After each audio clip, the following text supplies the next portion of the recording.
Good afternoon, everybody. Good afternoon. Afternoon.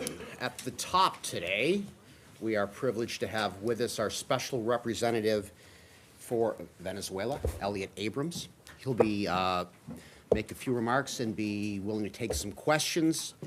At the conclusion of the briefing, we also have some subject matter experts from our Bureau of Consular Affairs. If there are additional questions on matters pertaining to American citizens that you'd like to dive into a little bit, we'll make them available as well. Citizens anywhere or Venezuela? We're talking, that's for Venezuela we're talking about today, okay? Great. Mr. Abrams, thanks. We have a normal briefing as well. Thank you. Happy to be here for my daily briefing. You are becoming quite a fixture up there. You're setting a good example. Oh, There may be an opening for a spokesman. I wouldn't touch that with a 20-foot pole. On January 23rd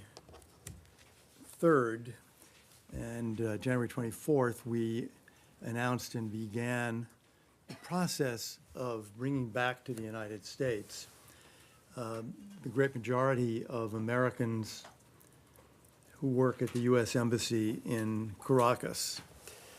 The decision announced yesterday is in a sense a follow-on to that initial decision and is the product of the same considerations for the conditions in Caracas, which make it so difficult to continue keeping the embassy staffed there, and for the general situation in Caracas. If you think back, it's only 6 weeks ago, but the situation in Caracas has deteriorated very considerably in that period, and especially in the last few days since the blackouts began on Friday. So the Secretary made that decision. You may have seen the interviews he did this morning. I'll just read one paragraph. We made the decision yesterday that it just was prudent to get these folks back. The situation there is deteriorating. The Maduro regime's horrific leadership over the last year has just made life there so difficult. It began to make it more difficult for the United States to take the actions that it needed to do to support the Venezuelan people. So we concluded this was simply the right step to take, and it was the right time to take it. I should say that this does not represent any change in U.S. policy toward Venezuela, nor does it represent any reduction in the commitment we have to the people of Venezuela and to their struggle for democracy. You will see very soon a significant number of additional visa revocations. You will see in the coming days some very significant additional sanctions.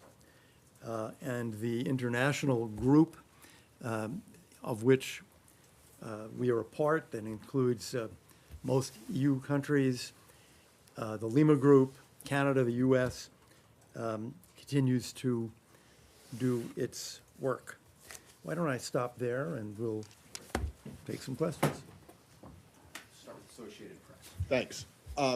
I'm curious to know what the Secretary meant by saying that the continued presence of any American diplomats in Caracas was a constraint on policy. He didn't quite explain what exactly did their presence constrain, number one. Number two, you talk about the blackouts and all this kind of thing, but presumably there are no family members there. It was only a handful of staffers still at the embassy. Presumably they have generators, right? Generators require fuel. The embassy requires water. Okay. The embassy's own situation also had let's say, a finite number of days. All right, so can you explain what exactly the constraint was on what kinds of policies were being constrained? Well, I don't, especially because yesterday the Secretary said that when he was asked about U.S. support for Juan Guaido, said that as long as our team was on the ground in Caracas, you'd continue to provide the same kinds of support that you do. Well, now that's gone, or very soon will be gone, so I don't understand how those mesh. Well, we will, obviously it makes it more difficult to meet with all Venezuelans when the team is not on the ground.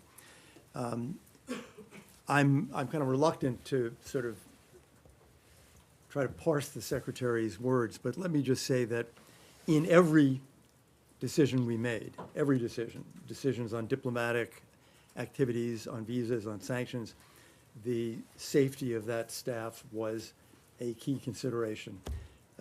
And that was something that weighed very heavily on our mind every day, literally every day. So I think that was what the Secretary was referring to. Okay, I'm but just when gonna you leave said it it at doesn't that. reflect a change in a policy, No, it means that it was not intended to be some kind of hint or harbinger of military intervention or some kind of use of force. nothing has changed. We continue to say, because it is true, all options are on the table.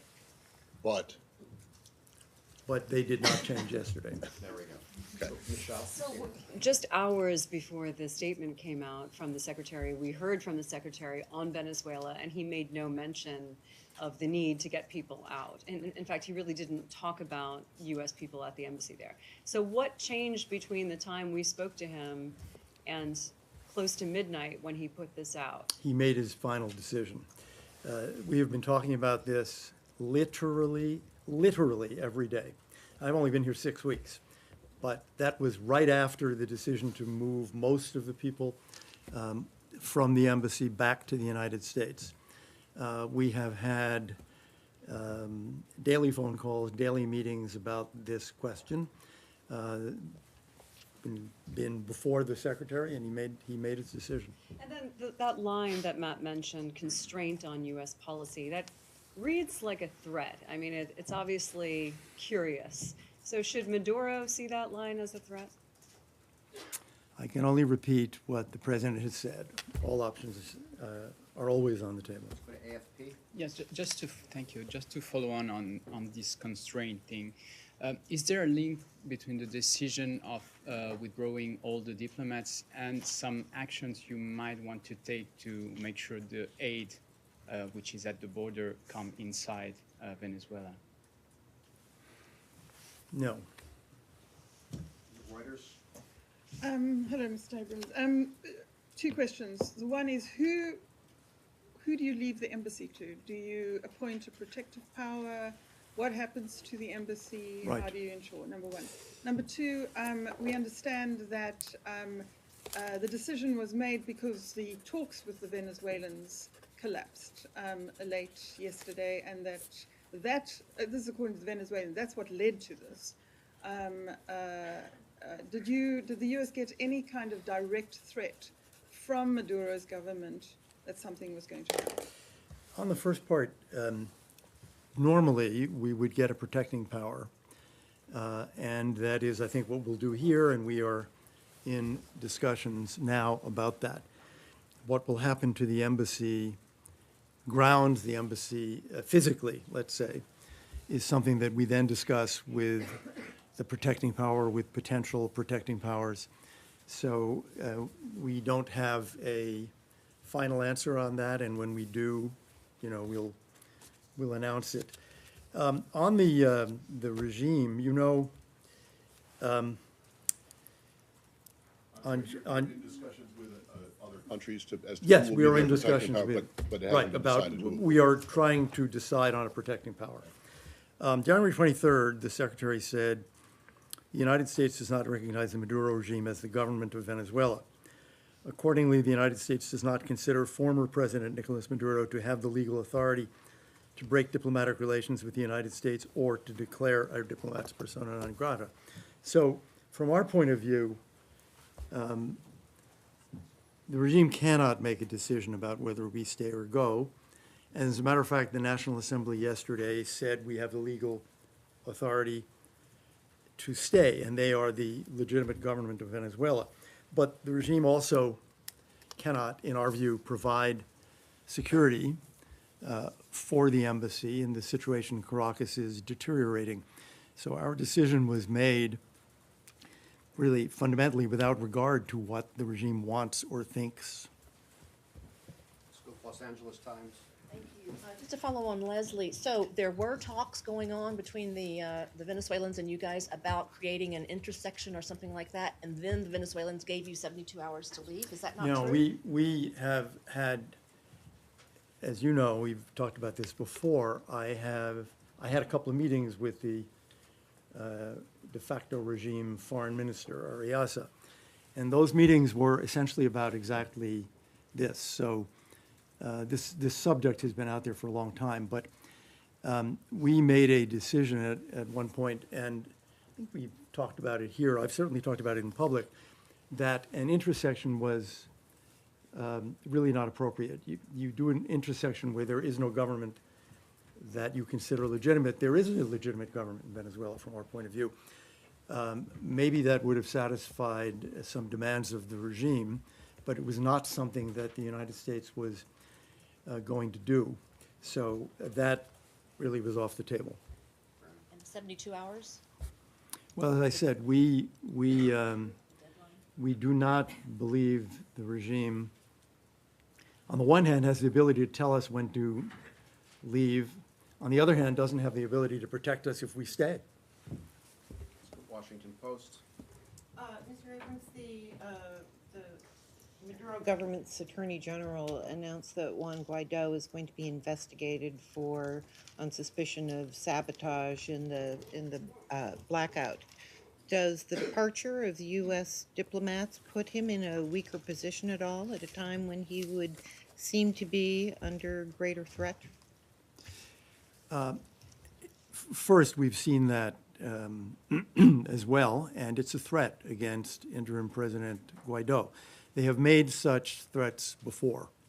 They've talked about going after him on one basis or another.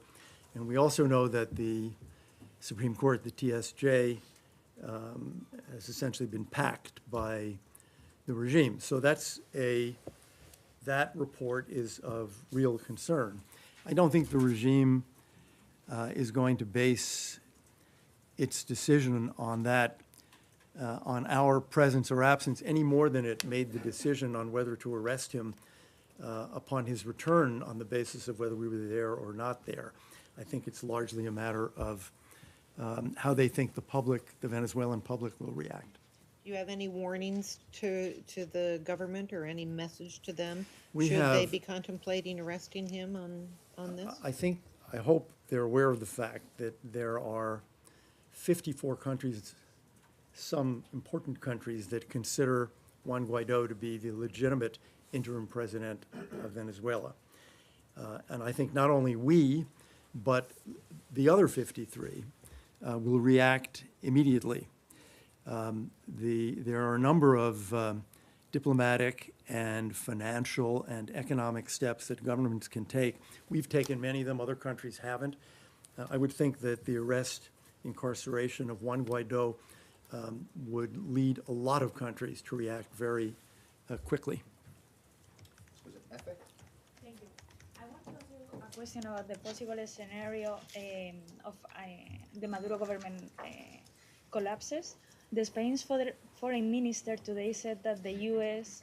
Asked Spain to receive Venezuelan ministers loyal to Maduro in case the Venezuelan government collapses. So I wanted to ask you if the U.S. has actually made this petition to Spain, and what were the terms in which this petition was made? This is an old discussion. When I was Assistant Secretary of State for Latin America, and there were a lot of military regimes, the question of what to do with dictators arose, and it was actually Felipe Gonzalez, who was Prime Minister at the time, who said maybe Spain can help by taking some of these people.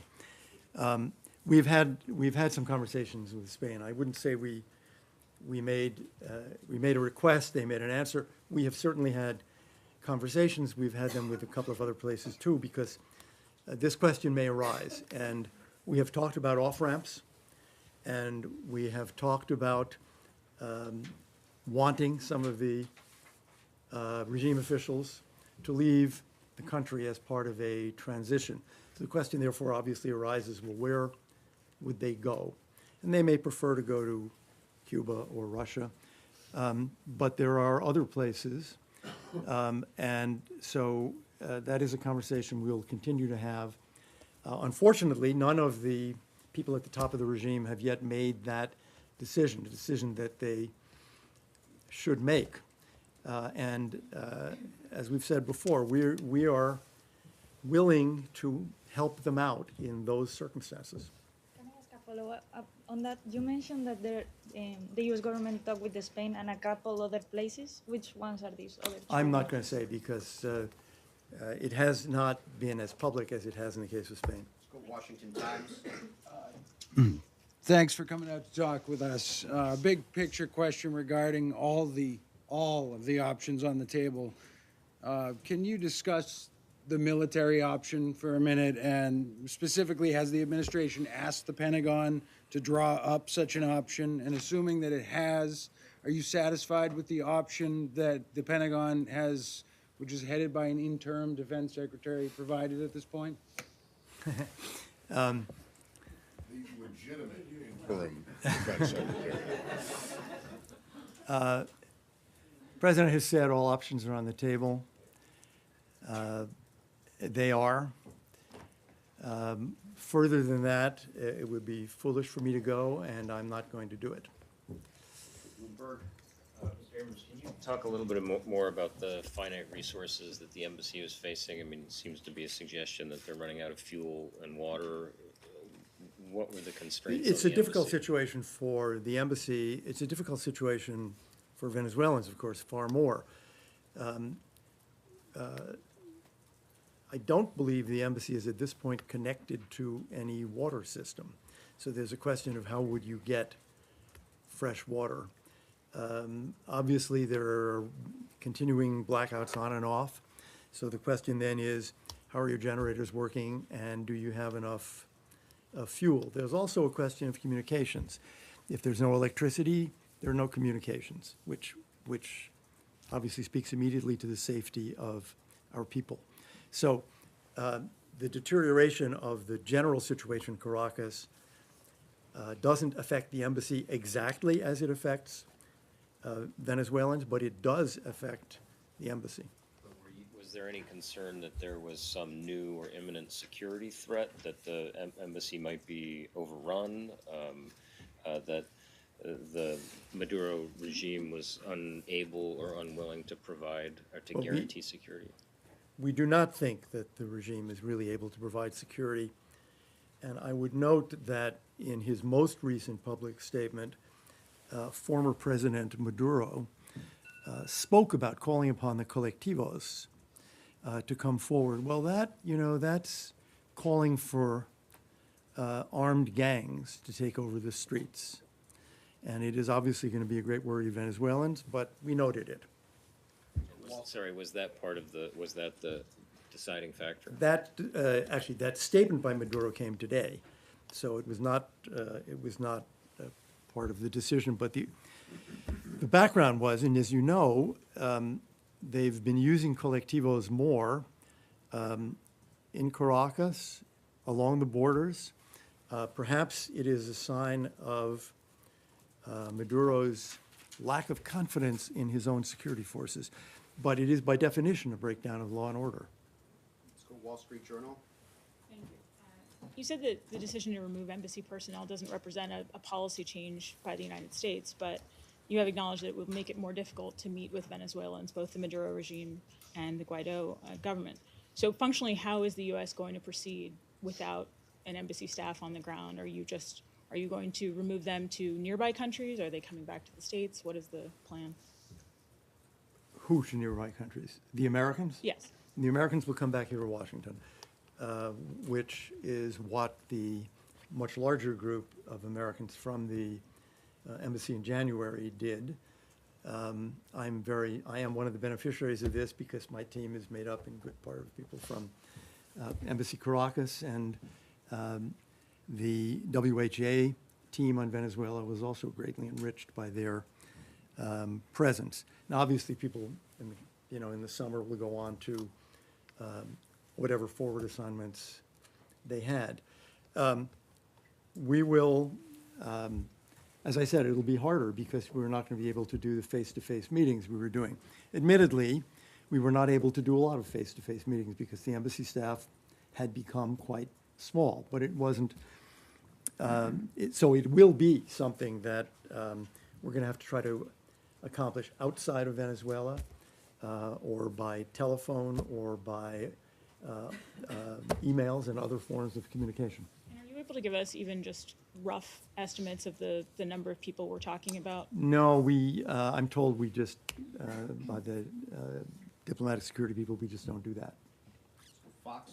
At the top, you said that significant sanctions would be coming in the coming days. Can you elaborate a little bit on that? Are they targeting financial institutions or country-specific? The Secretary said yesterday a handful of nations are providing aid and comfort to the Maduro regime. Well, we did, Friday, sanction a Russian-Venezuelan bank, one that was basically 50-50 owned by Russia and Venezuela state institutions.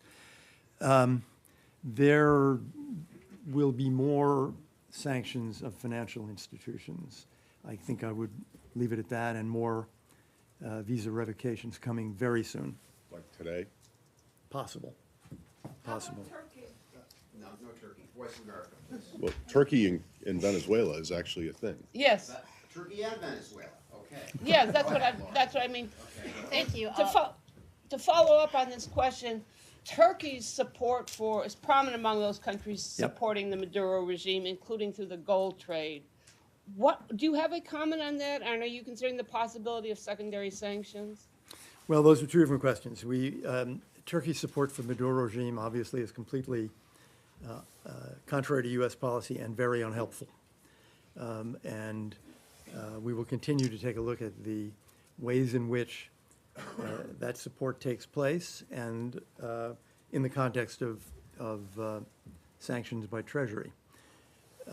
Maybe I should leave it at that. Fair enough. Voice of America. Thank you. So follow up on Nick's question. Is yesterday's sanction against the bank based in Russia a secondary sanction? And is it the beginning of more sanction against foreign financial institutions? That's number one. And number two, can you please give us a sense if there's any diplomatic effort to bring China on board? Thank you.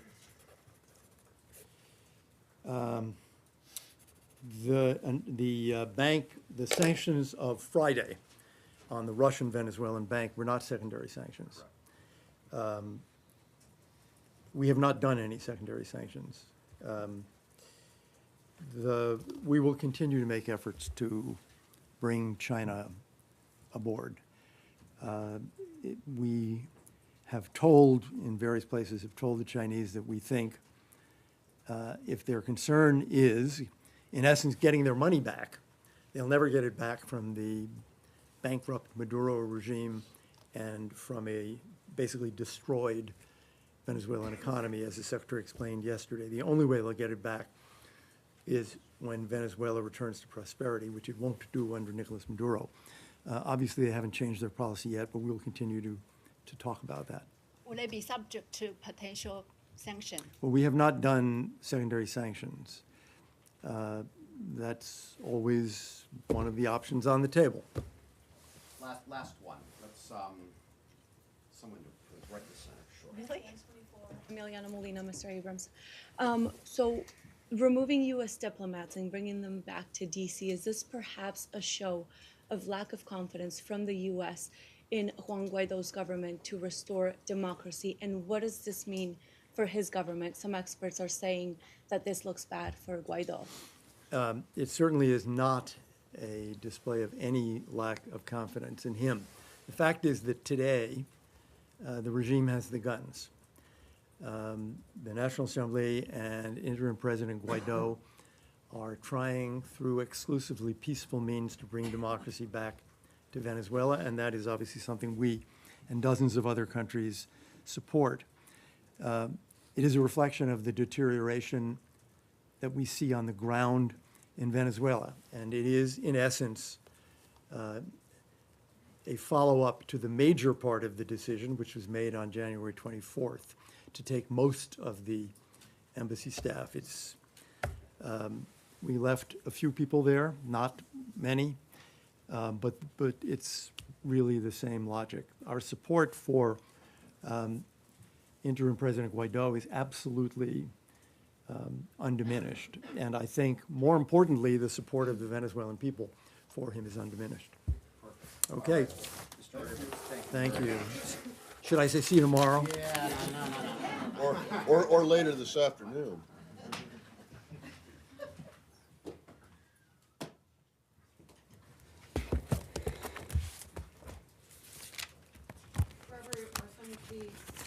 Some of our subject matter experts remain in the room, and so let's get through some of our other issues today, and then I'd be happy to make them available if you've got some specific questions that you'd like to ask on the subject of consular services in Venezuela, okay? You're gonna make them sit through the whole. I'm going to apologize in advance. You are going to have to listen to some other things, it's true. So, all right, thank you, all right? Let's start with this. We are outraged to hear reports that the Iranian regime sentenced Iranian human rights defender and women's rights activist Nasrin Sotoudeh to 38 years in prison and 148 lashes. This sentence is beyond barbaric. Her alleged crime was advocating for Iranian women's rights and for defending other Iranian women who were arrested by the regime for peacefully protesting the mandatory hijab law.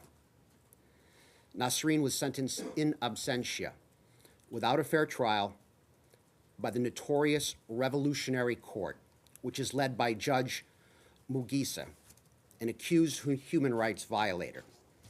In addition, just this week, the regime cynically announced that as they enter the 5th decade of the Iranian Revolution, they would appoint Ebrahim Raisi, a man involved in mass summary executions of prisoners of conscience, as the head of the regime's judiciary. The Iranian regime makes a mockery of the entire legal system in Iran, placing innocent people at the mercy of accused human rights violators. We condemn Nasrin's sentence in the strongest possible terms and call on all of our partners and allies to speak out and demand the release of this courageous human rights defender and all those arbitrarily detained immediately. The Iranian people deserve a government that respects their legitimate demands and the human rights of all in Iran, not one that subjects them to prosecution in a justice system led by accused human rights violators. And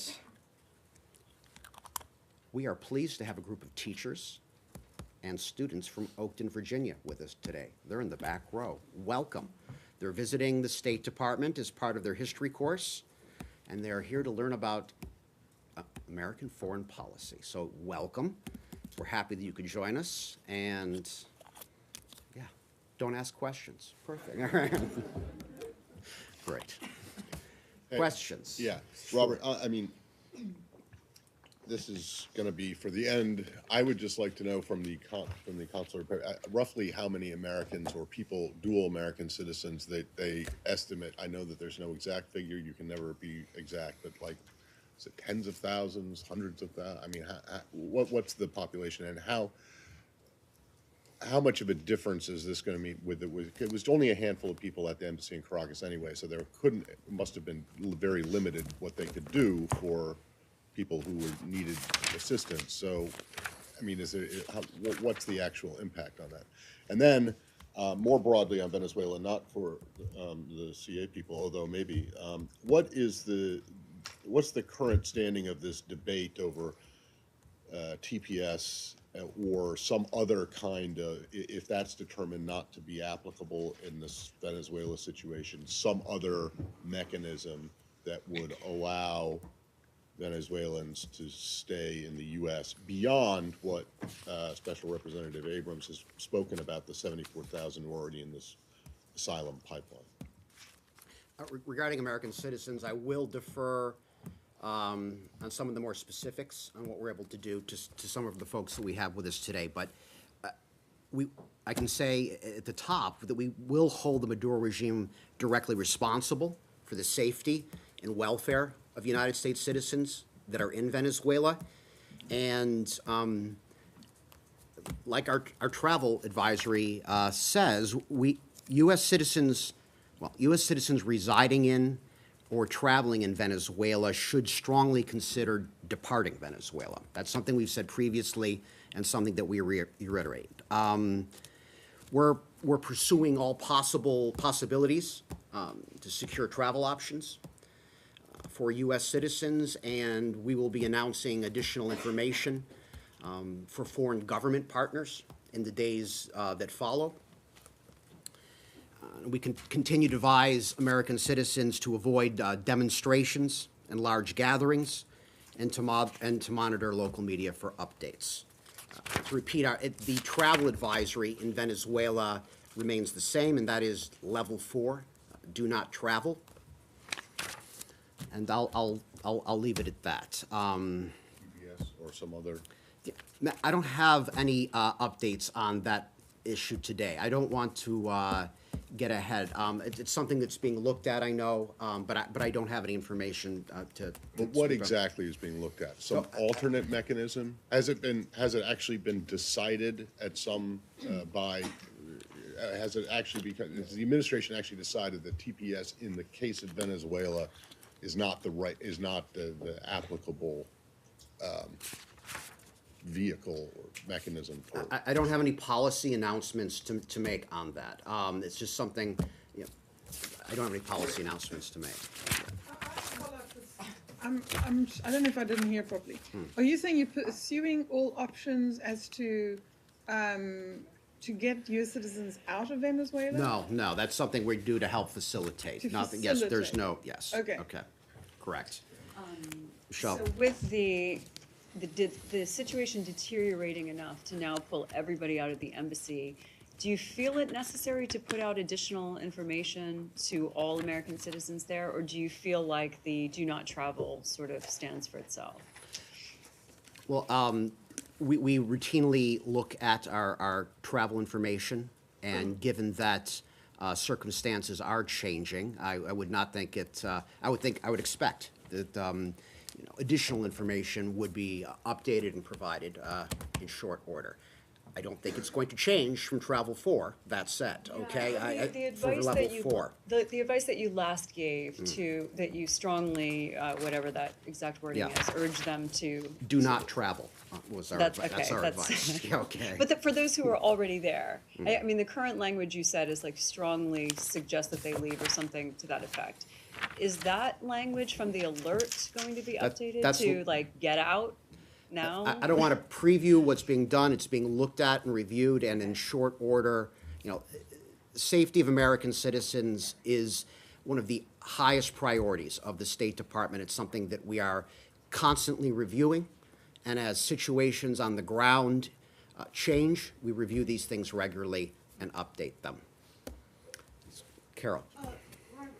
After the American diplomats leave, will the local staff remain, or will they still be going into work and maybe protecting the property? And if not, will you be giving things like any remaining food and water that you have to them to take home, or can you tell me what? I don't have any additional information on that topic. Shane, please go ahead. Thanks. Christine. Can you give us some guidance on when we might see the evacuations start? I'm hearing the end of the week. Does that sound about right? Is there an evacuation plan in the works? Can you give us like an update on where that is? Commercial? Are we going to send transports down? We're not going to get. The Secretary last night in his statement and tweet indicated this week, and we're not going to get into details on when exactly or how exactly that will be transpiring. And just to follow up, my colleagues asked a couple times, but it wasn't quite answered, if Mr. Abrams didn't quite answer the question when he was asked whether there had been some sort of new specific threat from the Maduro regime. He kept saying, you know, we don't trust them to protect our diplomats. But can you say definitively yes or no if there had been some sort of new threat in the last couple hours that prompted this decision by the Secretary? I have nothing beyond what Mr. Abrams said. I don't. Please. Did you accept the premise of her first question, which was that this is an evacuation, or did you just not? This is, I did not. This is, we're withdrawing U.S. personnel. Right, but do you consider it to be an evacuation? No. Are you going in, is this Saigon 75?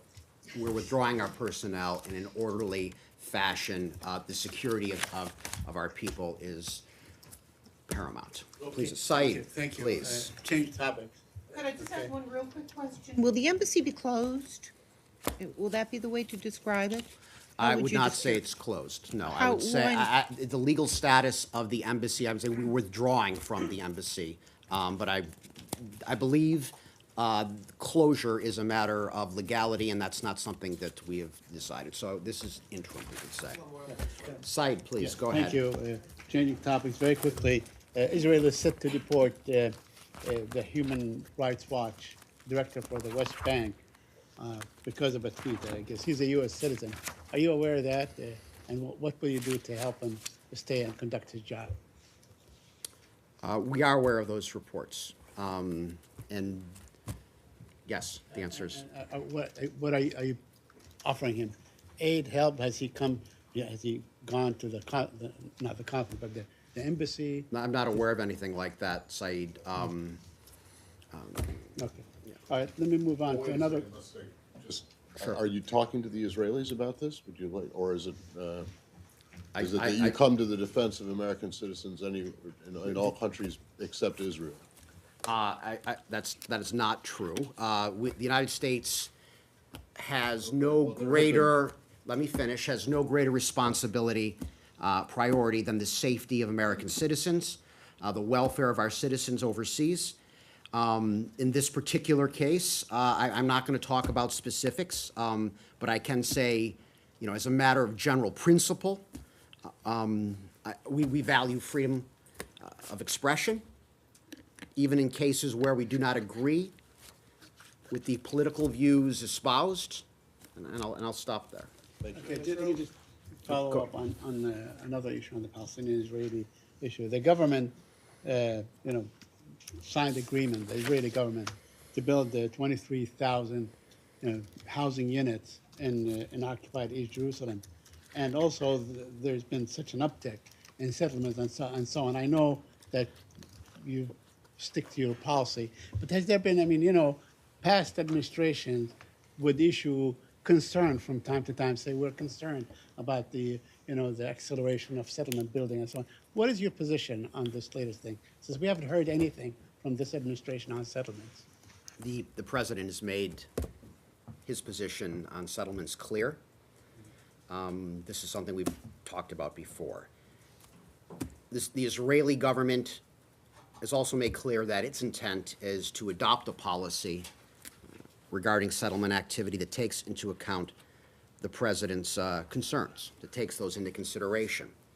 And that's something that we welcome. And do you think that they have, since this president has been in office for the past 2 years, that they took his concern into consideration? We welcome the Israeli government's decision to take the president's views into consideration, and I would just reiterate what the president has said repeatedly, that the administration is committed to pursuing a comprehensive peace between Israelis and Palestinians. Please. Right there. Lori. The Western press yesterday ran headlines like Iran's Rouhani in Iraq for historic visit to offset U.S. sanctions. Is it still your position that Iraq has to abide by the Iran sanctions?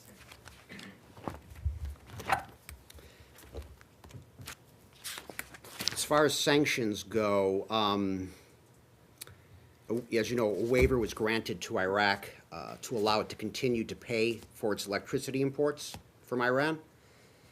And that has helped Iraq limit electricity shortages in the south since the reimposition of sanctions that took place in November. And we're going to continue to discuss our Iran-related sanctions with our partners in Iraq to ensure continued compliance. Finally, any decisions related to those sanctions waivers, they're at the discretion of the Secretary of State, and I would leave it there. And there are two issues in specific. One has to do with banking and reports that Iraq and Iran will establish a joint bank, which will allow Iran to circumvent sanctions. And the second has to do with a railroad from Iran to Basra, which would allow Iran to send military supplies to its proxies in Iraq, Lebanon, and Syria. Is that compatible with your understanding of sanctions? Lori, I don't have any information on these proposals that you're identifying today, so I'm going to refrain from talking on them. Let's go French.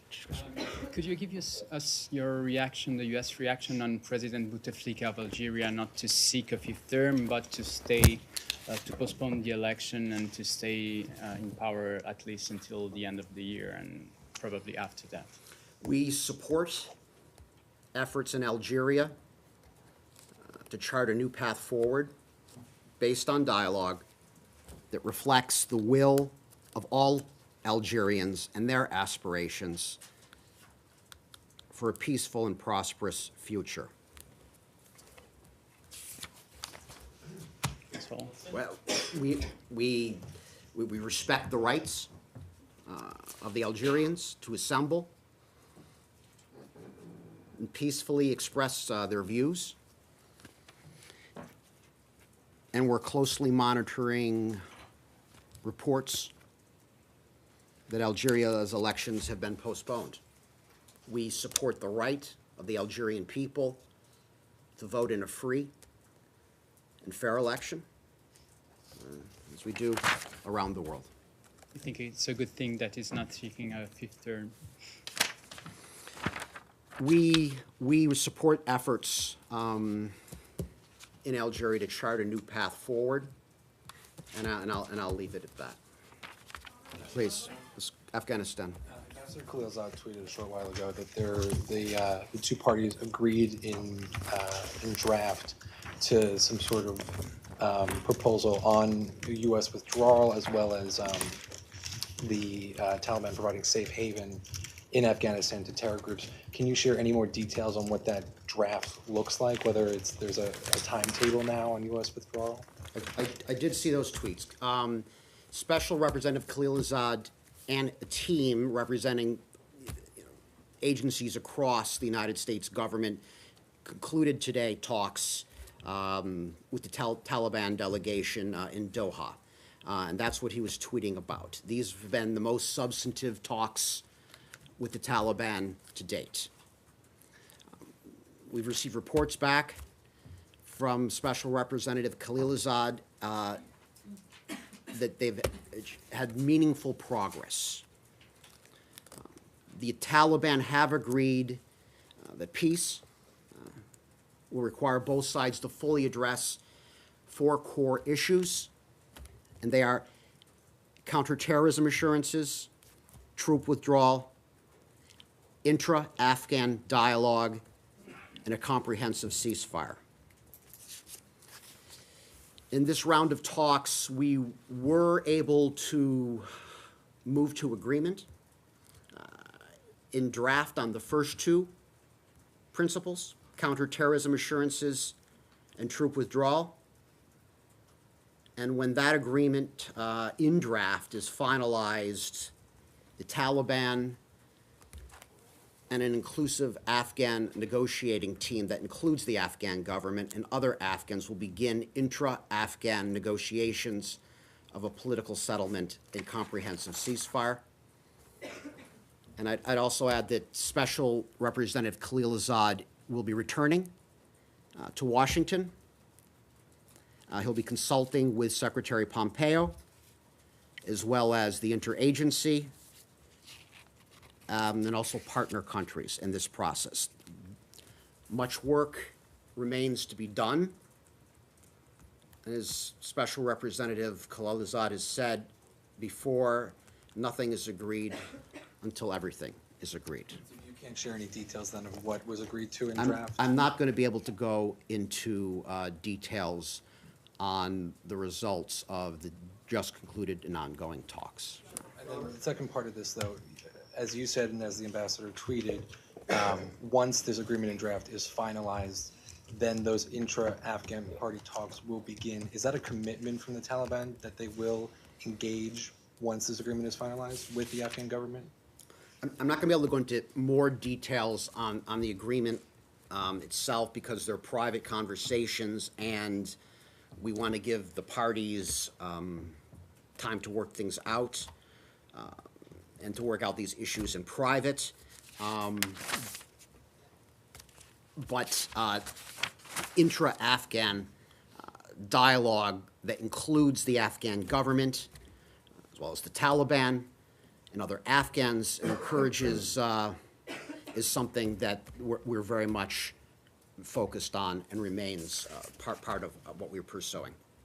Can I ask you on a separate topic? Your statement at the beginning on Iran and the sentencing of a women's rights activist.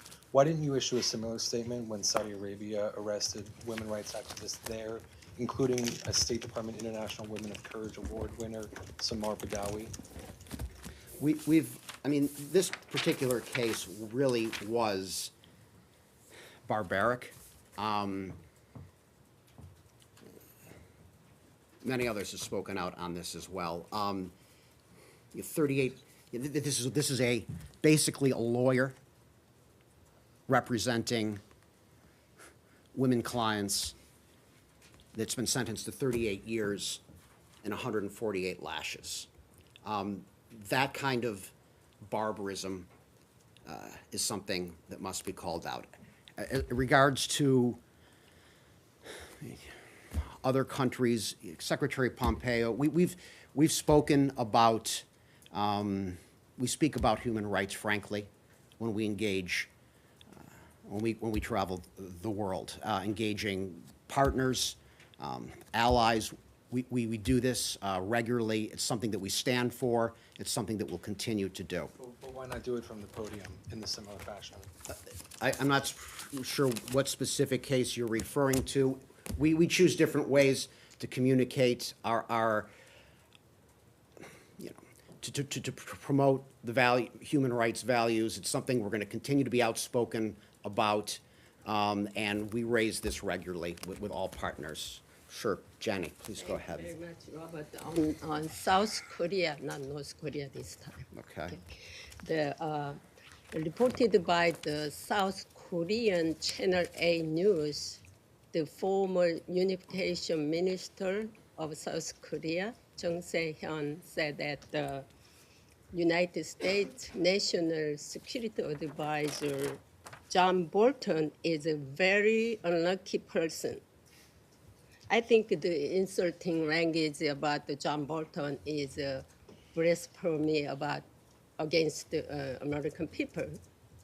How do U.S. react? Yeah, I haven't seen. Diplomatically. I haven't seen that report, and I have no reaction. Okay. He blaming about Hanoi talks. So John Bolton made the decisions break down this U.S. North Korea's summit. Can you find that out? I would just say that the lead negotiator for the United States of America is the President of the United States, and that's the President's decision. That's President's decision. Thank you. Ethiopian Airlines crash. It's my understanding that Ethiopia has a lot of control over the investigation, at least at this point. Is the State Department working with Ethiopian authorities to make sure U.S. investigators have access to black boxes? In response to the government of Ethiopia's request, we have sent a team from the United States National Transportation Safety Board. That includes the Federal Aviation Administration personnel as well, and they're assisting in the investigation to determine the cause of death. Officials from the United States are also coordinating with Interpol and Ethiopian authorities in support of efforts to identify the remains of victims. These are some of the steps that the United States government is taking to assist, and we extend our deepest condolences to all those families and the friends of those that lost their lives on that tragic accident. Please, right there. Thank you. If we can move to North Korea. Given the UN panel of experts' findings on North Korea and sanctions, is the administration concerned that that the sanctions regime is not being enforced?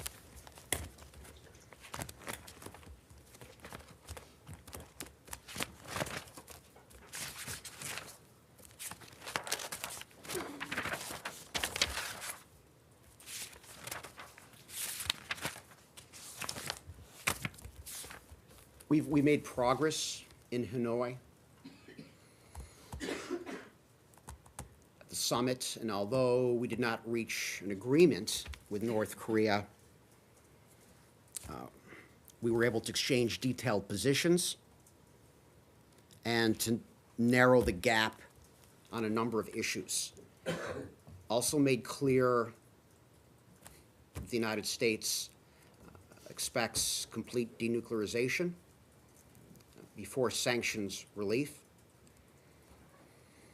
So I'd say that in response to your question,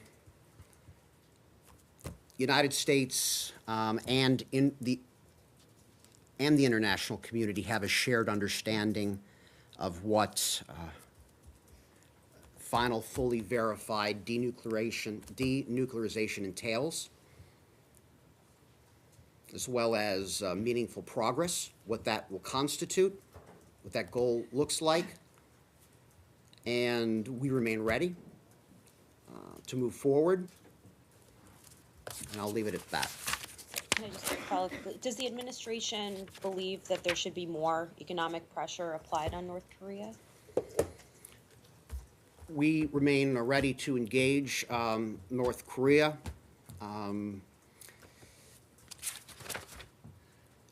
We are looking, I'm sorry, what was your question again? Increased? Our policy's been explained many times. The President explained that these sanctions are the world sanctions and that they will be maintained until denuclearization is achieved. And I'll leave it at that for now. All right, let's go. Last question. Michelle, please. Yeah, you tweeted on Syria and building a statue of Hafiz Assad in Daraa. Can you make the statement on camera, please? I'm sorry. Can you say it one on more time, Syria, Michelle? you tweeted on building a statue of Hafiz Assad in Daraa. Do you remember? Okay. And when was this? Before noon today. Before noon, of course. If you can make the statement on camera, please. And so, what is your question? Let me ask that, If you Michelle. can make this statement on camera, please. I need the tweet in front of me. Come on. Okay, I will retweet it. You can. All right, I'll do it afterwards. If Okay, you want me to thank read the tweet, I'd be happy to do that. All right. Quick question, All Michelle. right. Shri, go ahead. Oh, I'm sorry, not Shri. Shri, go ahead. There's your hand. I wanted to know if you have an update on the exemption from Iran sanctions for India on oil purchases. It's been 6 months since they were granted, and I think the Foreign Secretary is Gokhale is scheduled to discuss them with his U.S. counterparts. And a second question, is the U.S. concerned that China might block the UNSC 1267 listing request for Jaish-e-Mohammed chief Masood Azhar, because Beijing made some comments yesterday that would suggest that China was potentially going to put a hold on it or block it? As you point out, Foreign Secretary Gokhale is in town for high-level meetings this week. At the State Department, he met with Secretary Pompeo yesterday. He's got meetings at the White House, Department of Defense, as well as on Capitol Hill, on a range of diplomatic and security issues. Regarding Masood Azhar, the United States and India work closely together on counterterrorism efforts. and that includes at the United Nations. And our views on Jaish-e-Mohammed and its founder are well known. JEM is a United Nations designated terrorist group. Azhar is the founder and the leader of JEM. And he meets the criteria for designation by the United Nations. JEM has been responsible for numerous terrorist attacks and is a threat to regional stability and peace. Now, the United Nations Sanctions Committee, their deliberations are confidential, and as such, we don't comment on specific matters, but we'll continue to work with the Sanctions Committee to ensure that the designation list is updated and accurate. Regarding your specific question on China, I would say that the United States and China share a mutual interest in achieving regional stability and peace, and that a failure to designate Azhar would run counter to this goal. With that, we'll end. Spoke with the Pakistani Foreign Minister Qureshi. Do you have any readout of that? The National Security Advisor works at 1600 Pennsylvania Avenue, and I'd have to refer you to the White House for a readout on his call, but thanks, I don't have a readout. We're gonna get our, Yes. We're gonna do it off camera, right? Good.